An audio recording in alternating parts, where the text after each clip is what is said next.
আহাম্মক তো সেই যে বিয়ে বিয়ে করে, বেকুব তো সেই যে বিয়ের জন্য পাগল, আস্ত পাগল তো সেই যে প্রেম করে,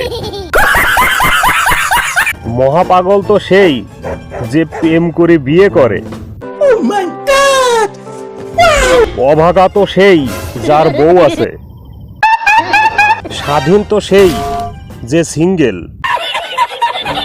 তার তো মরতে বাকি আছে যে বিবাহিত,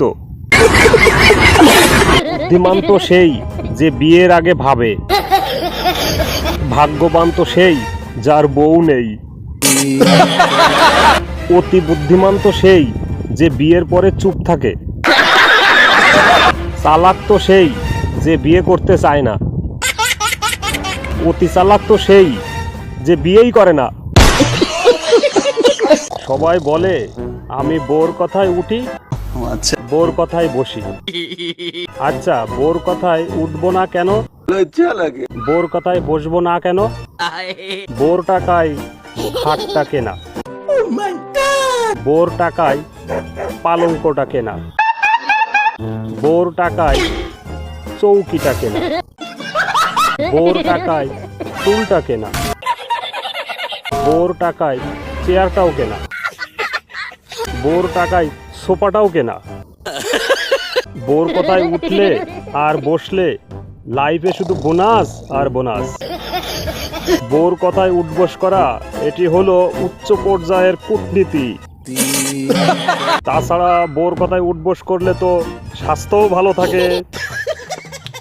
সংসারে শান্তি আনতে এবং স্বাস্থ্য ভালো রাখতে অবশ্যই বোর কথায় উঠবস করা উচিত। লজ্জা কিসের ভাই? এই উঠবস তো আর কান ধরে উঠবস না। মহিলারা ঝগড়া করে নাকি? তারা তো পুরাতন ইতিহাসের রিভিশন পাঠ করে। মহিলারা ঝগড়া করে নাকি? তারা তো ভুলগুলোকে লাইভ টেলিকাস্ট করে। মহিলারা ঝগড়া করে নাকি? তারা তো ডকুমেন্টারি প্রকাশ করে। মহিলারা ঝগড়া করে নাকি? তারা প্রমাণ সহ আলোচনা করে। মহিলারা ঝগড়া করে নাকি? তারা তো রেকর্ড প্লে করে দেয়। মহিলারা ঝগড়া করে নাকি? তারা তো কেসের চার্জশিট পড়ে শোনায়।